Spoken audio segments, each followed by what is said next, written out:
पूरी सब्जी बेचने वाली गरीब बहू। मीना मंदिर में भंडारा बनाने का काम करती थी।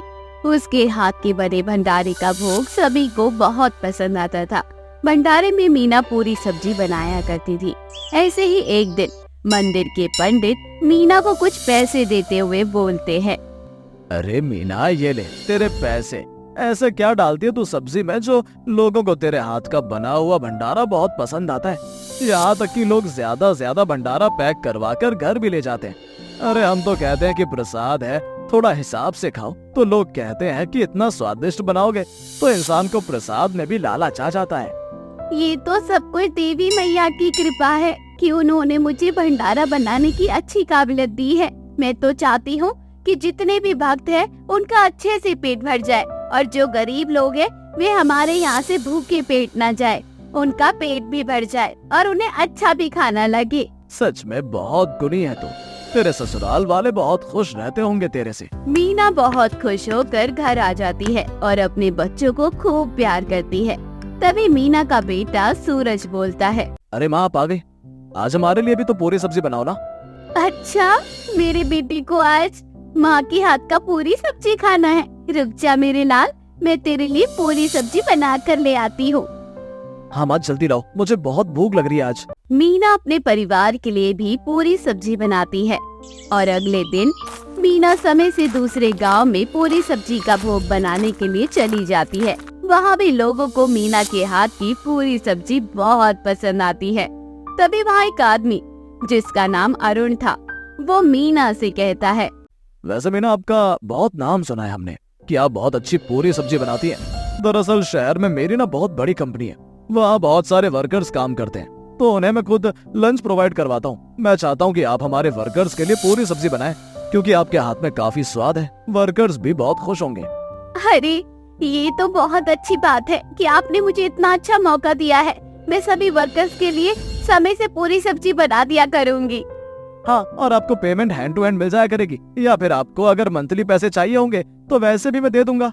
दरअसल मुझे ना रोज पेमेंट चाहिए होगी, क्योंकि रोज कमाना और खाना ऐसी सिचुएशन है मेरे घर की।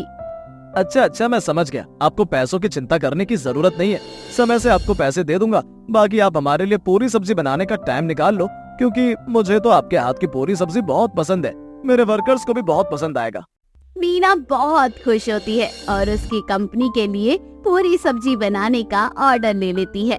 बहुत ही कम समय में मीना हर तरफ अपने हाथ के बने पूरी सब्जी का जायका फैला देती है। लेकिन मीना की जिंदगी में अब बड़ा बदलाव आना था। मीना घर में काम कर रही थी, तभी मीना के फोन पर फोन आता है और उसे पता लगता है कि उसके पति का एक्सीडेंट हो गया है और वो भागते हुए हॉस्पिटल जाती है। थोड़ी देर बाद पता लगता है कि मीना का पति अब इस दुनिया में नहीं रहा। यह सब सुनकर मीना बहुत रोती है। ऐसे ही एक महीना गुजर जाता है। घर की आर्थिक हालत भी खराब हो जाती है। मीना अरुण के पास जाती है। तभी अरुण मीना से बोलता है। देखो मीना, जब हमें आपकी जरूरत थी तब आपने हमारे लिए काम नहीं किया, पर अब आपको जरूरत है तो हमें आपकी जरूरत नहीं है। जानता हूँ कि आप अच्छी पूरी सब्जी बनाती हो, लेकिन इसका मतलब ये नहीं कि चीजें आपके हिसाब से चलेंगी। मैंने बहुत उम्मीद लगाकर आपको अपने वर्कर्स के लिए खाना बनाने के लिए रखा था, लेकिन मुझे नहीं पता था कि आप एंड मौके पर इस तरह से हमें धोखा देकर चले जाएंगे। आपने हमारा फोन उठाना भी बंद कर दिया था। मैं जानती हूँ कि जो हुआ ठीक नहीं हुआ था, लेकिन मैं क्या करूँ। मैं बहुत बुरी तरह से मजबूर हो चुकी थी। मेरे हस्बैंड की अचानक डेथ हो गई थी और उसी बीच मेरी ऐसी सिचुएशन नहीं थी कि मैं किसी से बात कर सकूं या काम कर पाऊं। बहुत चीजें मुझे देखनी पड़ रही थी। उसी समय मुझे सच में काम की बहुत जरूरत है। तो मीना, तुम अपना कोई और काम देख लो, क्योंकि मैंने खाना बनाने के लिए वर्कर्स रख लिए हैं और वो भी काफी अच्छा खाना बनाते हैं। तो प्लीज मेरा समय बर्बाद न करें। कृपया करके अपने लिए कुछ और देख लें। भगवान के लिए मुझ पर थोड़ी दया खाओ। मेरे हस्बैंड भी अब मुझे छोड़ के जा चुके हैं। मेरे घर पर अब कोई कमाने वाला नहीं है। मेरा काम करना बहुत जरूरी है, क्योंकि मेरे पास मेरा छोटा बेटा है। अगर मैं समय से काम नहीं करूंगी तो उसकी स्कूल की फीस कैसे जाएगी। थोड़ी सी इंसानियत जगाओ सर। आपके पास ना सही तो मुझे कहीं काम दिलवा दो। बड़ी अजीब औरत हो। चेप होने की क्या जरूरत है। जब बोल दिया कि मेरे पास कोई काम नहीं है तो कहीं और जाओ ना। फालतू में मेरा समय क्यों बर्बाद कर रही हो। बेचारी मीना वहाँ से उदास होकर घर आ जाती है। उसको कुछ समझ नहीं आ रहा था कि वह क्या करे। वह दर दर की ठोकरें खा रही थी काम के चक्कर में, लेकिन कोई भी उसे काम पर नहीं रख रहा था। ऐसे ही एक दिन मीना उदास बैठी थी, तभी उसका बेटा सूरज आता है और बोलता है, क्या हुआ माँ, आपको काम नहीं मिला? नहीं बेटा, मैंने बहुत जगह देख लिया, लेकिन कोई भी मुझे काम नहीं दे रहा है। कुछ भी समझ नहीं आ रहा है कि क्या करूं। हाँ माँ, आपको पता है हमारे स्कूल के बाहर ना बहुत सारी चीज वाली दुकान है, अभी चीज वाली दुकान खोल लो ना माँ। सूरज की बात सुनकर मीना को आइडिया मिल जाता है। वह समझ जाती है कि अब उसे क्या करना है। मीना कहीं से पैसों का जुगाड़ करती है और अपना पूरी सब्जी बनाने का ठेला खोलती है। मीना ये ठेला एक फैक्ट्री के बगल में लगाती है, जहाँ बहुत सारे वर्कर्स काम करने के दौरान मीना के हाथ के बने पूरी सब्जी खाने के लिए आया करते थे। मीना भी बहुत अच्छी बिक्री करने लग गई थी। धीरे धीरे भी कई अन्य फैक्ट्री मीना के साथ जुड़ जाती है और मीना से पूरी सब्जी का ऑर्डर मंगवाया करती थी। ऐसे ही एक दिन, अरे सूरज बेटा, सूरज देख, आज मैं तेरे लिए बहुत सारे कपड़े लेकर आई हूँ और बहुत सारे खिलौने। तेरी वजह से आज मेरा काम अच्छा चल रहा है। अगर तूने उस दिन मुझे ये आइडिया नहीं दिया होता तो शायद मेरे दिमाग में पूरी सब्जी बेचने का आइडिया नहीं आया होता। और जो कुछ भी है आज मेरे बेटे की वजह से है। माँ, आपके हाथ की पूरी सब्जी ना सबको पसंद आती है।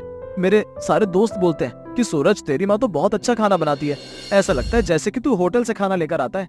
सूरज की बातें सुनकर मीना बहुत ज्यादा प्रोत्साहित होती है। धीरे धीरे वे अपने आप को और अपने काम को और ज्यादा आगे लेकर जाती है। मीना अब एक छोटा सा होटल खोल लेती है, जहाँ वे पूरी सब्जी के अलावा और भी चीजें बनाकर बेचना शुरू कर देती है। निर्मला बाजार में टमाटर बेचने का काम किया करती थी। निर्मला के खेत में बहुत ही अच्छे अच्छे और ताजे ताजे टमाटर हुआ करते थे। ऐसे ही एक दिन निर्मला बाजार में टमाटर बेच रही थी, तभी वहाँ पर एक औरत आती है और वे औरत निर्मला से टमाटर का भाव पूछते हुए बोलती है, अरे बहन जी, टमाटर क्या भाव दिए? 30 रुपए किलो। बहन जी, एक काम करो, 1 पाव टमाटर कर दो। अरे बहन जी, 250 ग्राम टमाटर लेकर क्या करोगी? कम से कम आधा किलो तो ले जाओ, हमारी भी बिक्री हो जाएगी। दिन रात बाजार में सब्जी बेचने के लिए इतनी मेहनत करते हैं, ऊपर से आप लोग सामान लेने में भी कंजूसी करते हो। अरे बहन जी, जितनी जरूरत होगी उतना ही लूंगी ना। और दूसरी बात, अगर आप आधा किलो 5 रुपए में दे दो तो मैं लेने के लिए तैयार हूँ। अरे कोई नहीं, आप 250 ग्राम ही ले लो। ज्यादातर ग्राहक आधा किलो या 1 पाव इतना ही टमाटर निर्मला की दुकान से खरीदा करते। वह बहुत परेशान हो जाती है और वह उदास मन से घर आती है। तभी उसकी बहू आरती अपनी सास से बोलती है, क्या हुआ माँ जी, आप बहुत परेशान नजर आ रही है, आज आपकी बिक्री नहीं हुई क्या? अरे बाबू, बाजार में टमाटर इतना सस्ता बिक रहा है कि अब तो बाजार में टमाटर बेचने का मन ही नहीं कर रहा। लेकिन क्या करे, हमारे पास तो सिर्फ और सिर्फ टमाटर की ही खेती होती है।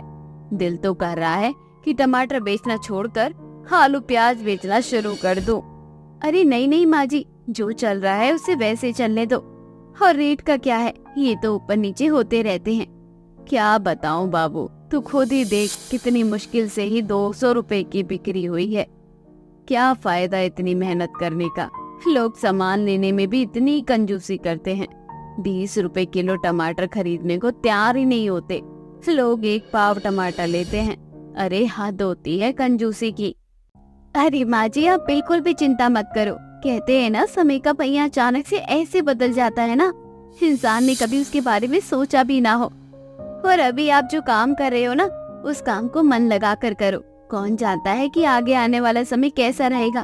क्या पता आपका ये टमाटर बेचने वाला काम रातों रात आपको इसमें अमीर बना दे। अरे बस, बहुत हो गया। क्या क्या सपने दिखा रही है मुझे, और तू भी क्या ही देख रही है। खैर ये सब छोड़ो, अब जल्दी से खाना लगा दे, मैं बहुत थक गई हूँ।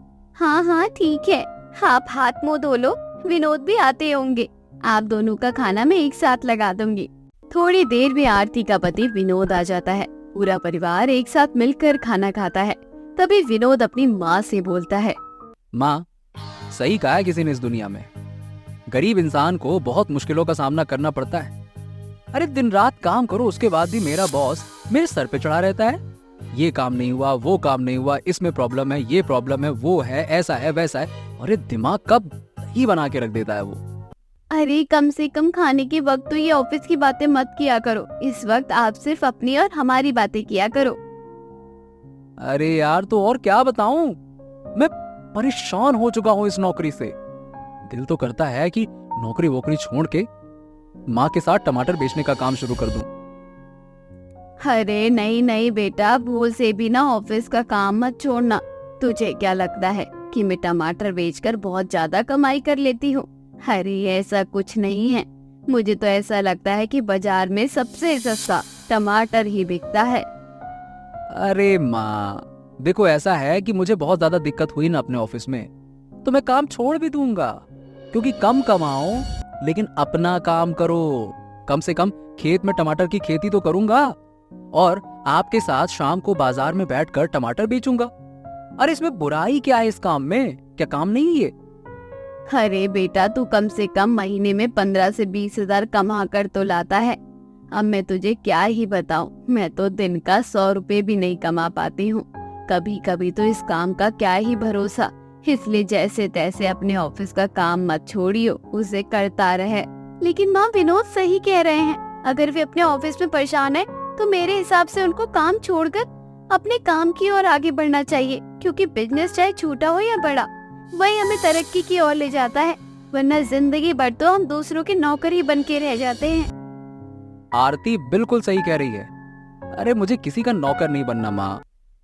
ऐसे ही कुछ दिन बीत जाते हैं। विनोद अब नौकरी छोड़ देता है, जिस वजह से विनोद की माँ उससे नाराज हो जाती है। विनोद अब ज्यादातर समय अपने खेत में ही बिताया करता। विनोद कोशिश करता है कि इस खेत में सुंदर सुंदर टमाटर की खेती हो। वक्त बीत जाता है। धीरे धीरे घर की आर्थिक हालत खराब हो जाती है। विनोद अपनी माँ के साथ मिलकर ही बाजार में टमाटर बेचा करता है। कहते हैं ना, समय का पहिया जब बदलता है तो अच्छे अच्छों की लॉटरी लग जाती है और अच्छे अच्छे सड़क पर आ जाते हैं। ठीक उसी तरह से अब टमाटर के दाम भी आसमान छू रहे थे। धीरे धीरे अब टमाटर 100 से 200 रुपए किलो के आसपास बिकना शुरू हो जाता है। अब निर्मला बहुत खुश हो जाती है। उसकी बहुत अच्छी बिक्री होती है। दूर दूर से बहुत सारे लोग बाजार में टमाटर बेचने के लिए निर्मला से ही टमाटर ले जाया करते। अरे माता जी, आगे से टमाटर तो आ नहीं रहे हैं, इसीलिए मुझे बाजार में बेचने के लिए आपसे ही 15 किलो टमाटर चाहिए। दे दीजिए। हाँ हाँ, ले लो। वैसे तो 200 रुपए किलो टमाटर है, लेकिन तुम 15 किलो ले रहे हो, इसलिए मैं 150 रुपए किलो के हिसाब से मैं तुम्हें 15 किलो टमाटर दूंगी। अच्छा ठीक है माता जी, आप एक काम करो, 15 किलो कर दो। बाजार में टमाटर की महामारी पड़ गई है। मार्केट में तो टमाटर मिल नहीं रहे और जो मिल रहा है उसके दाम तो आसमान छू रहे हैं। अरे पनीर के भाव बिक रहे हैं टमाटर। अब तो टमाटर समझ में नहीं आ रहा कि गरीब इंसान ले जाएगा या खाली देख के ही पेट भरेगा। इस दुनिया में क्या जमाना आ गया है। सब वक्त वक्त की बात है बेटा। फिलहाल के लिए ये रहे तुम्हारे 15 किलो टमाटर। आगे फिर कभी तुम्हें टमाटर लेना हो तो फिर से मेरी दुकान पर आ जाना। यहाँ तुम्हें ताजे ताजे टमाटर मिलेंगे और तुम इसे मार्केट में अच्छे दाम पर बेच सकते हो। इस तरह से निर्मला की बहुत अच्छी बिक्री होती है। धीरे धीरे निर्मला अपने घर की मरम्मत करवाना शुरू करवा देती है। धीरे धीरे निर्मला अपना घर भी बनवा लेती है। अब उसके पास गाड़ी, जरूरत का सामान और पैसा सब कुछ था। ऐसे ही एक दिन निर्मला अपनी बहू से बोलती है, वैसे सच में बहू, तू हमारे लिए हमारे घर की लक्ष्मी है। टमाटर बेचने का काम तो मैं छोड़ रही थी क्योंकि मैं बहुत परेशान हो गई थी। एक तू ही थी जिसने हमें राह दिखाई कि सब्र करो, वक्त जरूर बदलेगा। और वही हुआ। अगर मैं टमाटर बेचने का काम छोड़ देती या फिर टमाटर की खेती करना बंद कर देती तो शायद आज मैं इतने अच्छे पैसे नहीं कमा पाती। आज तेरी वजह से हमारे घर में जो इतनी खुशी आई है और हमारा घर बन पाया है, वे सिर्फ और सिर्फ तेरी वजह से हुआ है।